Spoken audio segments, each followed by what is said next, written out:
conservative funeral. Ted Cruz as a pallbearer. Welcome to the Silent Majority, Victor. Hey, Chris, Bill, Cristina, how are y'all today? Hello. Good. Thanks. Tell us about this piece. Great. Well, I'm glad to be on the show. Yeah, quickly. Tell us about this piece that you wrote. Yeah, absolutely. I'm glad to be on the show. Thank you for having me.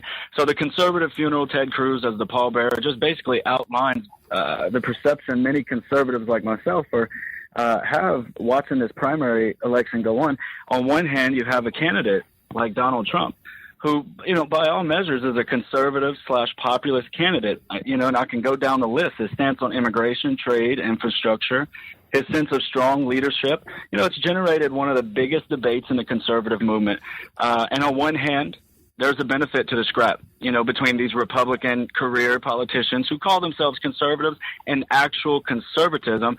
And exposure is basically everything at this stage, So we're beginning to see more clearly the difference between the elitists in our party, like Mitt Romney and Jeb Bush Light, right, and true conservatives who have American interests at hand. Going down the list of different things, Donald Trump can't be more conservative on trade. He can't be more conservative on military, his stance on immigration. He can't be more conservative on the competition in the marketplace, the free market, healthcare, building a strong military, not overextending ourselves in frivolous wars around the world, which I'm thinking that's still conservative. I'm not sure anymore. He can't be more conservative on strong tax reforms. The guy's offering the largest taxation decrease in American history. Yep. In the history of America, the largest tax decrease. He can't be more conservative on that. And yet you have these people, and I've kind of tagged them and branded them the purists. Mm-hmm. And these purists are never happy. These purists, no matter what happens, these purists will be argumentative, and they will go against the grain for the sake of going against the grain. Right. They are not, and by the way, these purists are, in my opinion, Cruz and Cruz followers, the hard Cruz followers who just will never go, never leave Cruz. They're the ones who started the Never Trump movement. Which is backfiring. Which is backfiring. But my fear and the whole purpose of me writing all this, is I basically outline how these purists, by propagating the Never Trump objection within the Republican nomination process, they believe they're doing good for their brand of conservatism. And the reality is they're actually killing conservatism as a whole, one election at a time. The 2016 election is crucial because I think it's where the last breath could finally be choked out of the conservative populist movement. Right. You have a conservative populist candidate, but these purists have chosen their golden child, Ted Cruz, right, who in fact is a constitutional conservative, but refuses to align himself with Donald Trump. Right. At the end of the day, the Republic, and this is where it all boils down to, and you're more than welcome to go read the piece. It paints a better picture. Where can they go catch that? Read this piece? The people that are listening right now. Just at Victor Breaux, just on Twitter. I have it posted there. Can you spell it? Can you spell it? Your Twitter handle? Yeah, sure. It's VictorBreaux at Victor Breaux.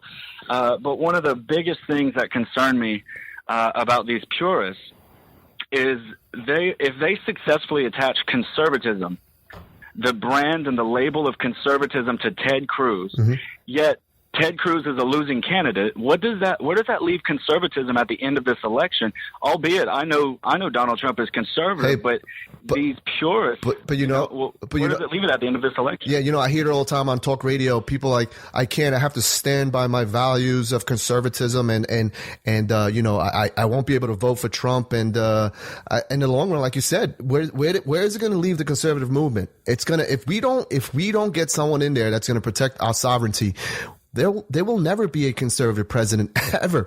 You listen to the Silent Never. Yeah, hold on 1 second. You listen to the Silent Majority here. I'm your host, Cris, and on the Rebooting Liberty Hotlines, I have my co-hosts for the day. I have two co-hosts, Bill Mitchell and Cristina, Laila. And I also have Victor Breaux here, who's talking about his piece here. If you want to go catch it, check out my Twitter page. I just retweeted it. Let's pick up some calls here. The calls, the lines are jam packed here. Let's see. Let's pick up who's been holding the longest here. Samantha from Arizona, welcome to the Silent Majority. Do you have a question or a comment? Quickly, because we're running out of time. Yes, I follow you, both of you. Mitch on Twitter. I'm actually Isabeau on Twitter. Oh, cool. And I'm from Thank Arizona. You. Oh, yeah, okay. Yeah, I've been calling for the campaign for a while. Yeah, and I've been a Trump supporter since September, and never ever expected such a blowback on any one single person running for presidency from the media. I mean, I wasn't prepared for that. Okay, and so I was shocked. And when I found Mitch on Twitter, it was like he saved my sanity. And I told him like a month or so ago he should go on YouTube. I'm serious. His YouTube channel is blowing up. I mean, the guy's brilliant. I know. He's mastered. Told him to do it. He's mastered the short tweet. This guy's amazing, Bill Mitchell. That's why I have him on my show. That's the only reason why I have him on my show. But see, what if I'm ever feeling bad about myself one day, I'm going to come on your show. You guys are so nice to me. It's great. This is great therapy. Listening to you guys on Cris, your show. I mean, I just heard it only once before, and that's like it was a second sanity saver. Just hearing people talk about the stuff that we believe in. For America. Thank you. But what I want people to do, sorry using your show to do this, but I want people to do is whenever Mitch has a YouTube anytime that everybody get together and do at CNN, at MSNBC, at Fox, News, at Lou Dobbs, all them, people that we believe in, and do that YouTube video to them, because I want Mitch on the real news. Because you know why? Because we're going to have Trump for president if we can possibly make it happen. Okay. And we need somebody on our side. You see what I'm saying? Yes. On the real news. We can't hog him to ourselves because, we have to have him nationally. So we can tune in and trust him for a whole Trump presidency for 8 years, and then hopefully Ivanka or Donald Jr. presidency. Well, if you think about it, Samantha, he does have a national attention here. He's on YouTube, man, and he's blowing up on YouTube. I mean, his first video, I mean, it's got like 7,000 views, and that's pretty cool. But I want to thank you for calling, Samantha, and continue to listen, please. I heard you listen to one show. I want you to listen to all my shows. Thank you for calling. Yeah, I will. Okay. I will. Thanks. Okay, Bye. Quickly here because we're running out of time. Cristina, you want to chime in on this, Cristina? Because you've been kind of quiet over there. My other co-host. Well, no, I'll leave the whole campaigning and delegate expertise. Okay. Or to Bill, since he's the expert. Okay. I want to go to Victor right now, really quick, before I pick up this other call. Victor, what are have you seen any exit polls coming out of Arizona and Utah today? Exit polls and I've seen a little bit here and there. If you tune into different news networks, they kind of vary. I think we're just going to have to wait until the very end. Right now, the coverage is kind of, the attacks are taking the bulk of the coverage right now. How about you, Bill? So it's really hard to find. There weren't exit polls in Arizona today. Go ahead, Bill. Bill, what about you? Somebody on Twitter told me that they weren't exit polls in Arizona today. There weren't any? Yeah, that's what I heard on Twitter. I mean, I don't know about true. Just for everybody, the best way to get up on Twitter exit polls is just go onto your Twitter account and do a search for exit polls on election night. Oh, there you go. And all the latest will be they'll appear there or anywhere else. Awesome. So that's the best way to do it without having to watch the news shows. Awesome. Well, I want to pick up this call. I want to clear up the boards before we end the show. I want to pick up Cris from Florida. He has a comment on Brussels. Cris, welcome to the Silent Majority. Yeah, thanks, Cris. Thanks for taking my call. My question is actually for Cristina. She knows me. I'm Cris at New Year's Day. But anyway, I follow her, and I have a good question about that. In that, if you go back in time, if you look at, King Ferdinand and Isabella reconquering the peninsula of Iberia, they're removing the Muslims out of there. You see this whole thing happening where eventually, these Muslims that are radical are going to be eliminated from these countries in that fashion when they're rounded up one by one and taken out. Cristina?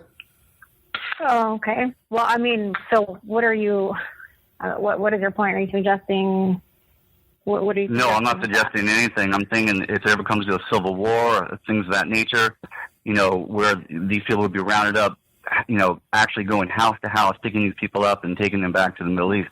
Would that ever happen?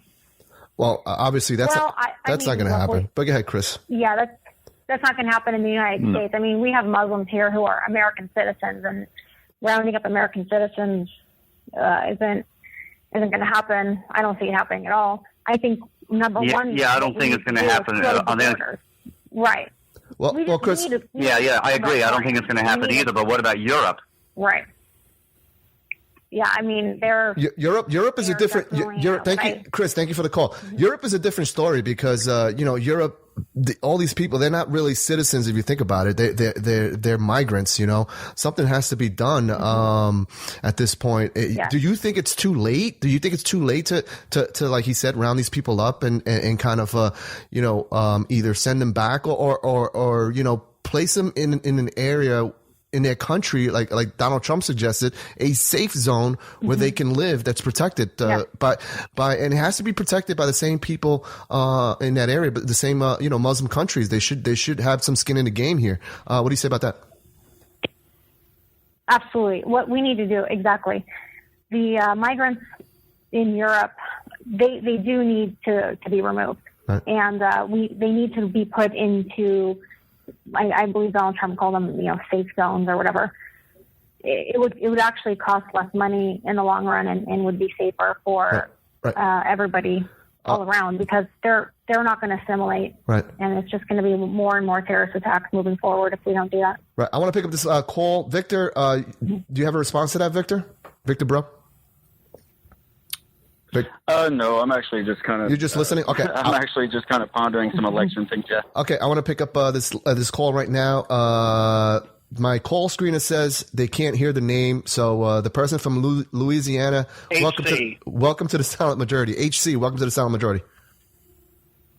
Hey, I've been listening for a while. On Twitter, I go as Hardcore Rep. Oh, thank you. I know you. I know you, Cristina. Yeah, hi. How are you? Good to talk to you. Good to talk to you a lot. I just wanted to say that this is literally, you could not get a more profound reality pill of the geopolitical climate right now, or the people who are aware of the exact climate that is facing us. And with Europe, it's past defensive maneuvers. Now it's a reactionary maneuver that they need to take. Now, the question is if they're going to take the politically correct route or if they're going to actually do something about the problem. Yeah. They're not assimilating. Right. They will not assimilate. Mm-hmm. Well, it's in their scripture. That's what we don't get. I mean, this is Laura Jean on my chat here says there's a confusion about Islam, whether it's a religion or an ideology. Liberals like to say religion because they sound like they're defending something, and they're right. It's a political. This is not a religious movement. It's a political movement, and they want to bring what's happening there here, and if our leaders feel, if our leaders think that if they do that what's happening there is not going to come here, they're living in a different reality. What do you say about that, Bill? No, I agree. Hold on, HC. Hold on one second. What do you say about that, Bill? Well, I mean, I agree with you guys that I think that really it all comes back to the only way that this. I mean. On the outside looking in, this seems like an almost impossible problem. Right. Because, these people are now in Europe. They're all over the place. It's a real mess. But I tell you, it's amazing. When you get a strong leader in place, it makes all the difference in the world. Mm-hmm. And Donald Trump will be a very strong leader. And Donald Trump is a guy who follows through on what he says he'll do. Right. That was the great thing about him skipping that debate in Iowa, even then when it might not have been good for him, because he said he would. And he skipped it, so he showed that he'll follow through. Right. And I think that he's going to help the situation a lot. Yeah, awesome. Well, listen, we're running out of time here. Exactly right. Yeah, we're running out of time here. Victor, I want to start with you. I want you to give everybody your where they can catch your writings and your Twitter handle once more. Yeah, sure. No problem, Chris. Look, before I do that, though, if you don't mind, I know we're running out of time. Quickly. 5 candidates running in the race. Yes. We got 5 candidates running in the race. 4 of them live off of the government, and those same 4 are complaining about the one guy who doesn't. Right. So if that doesn't give you perspective, I don't know what it is. It's at Victor Breaux, AVictor BREAUA. Awesome. Thank you for being on the show. And Cristina, Laila, give your contacts out there. Thanks for having me on today, Chris. Okay. My Twitter handle is at Cristina Laila1. So Cristina does not have an H, and LA is LAI. LA and the number 1. Awesome. And Bill Mitchell, the great, the master of the short tweet. Give us your contact quickly.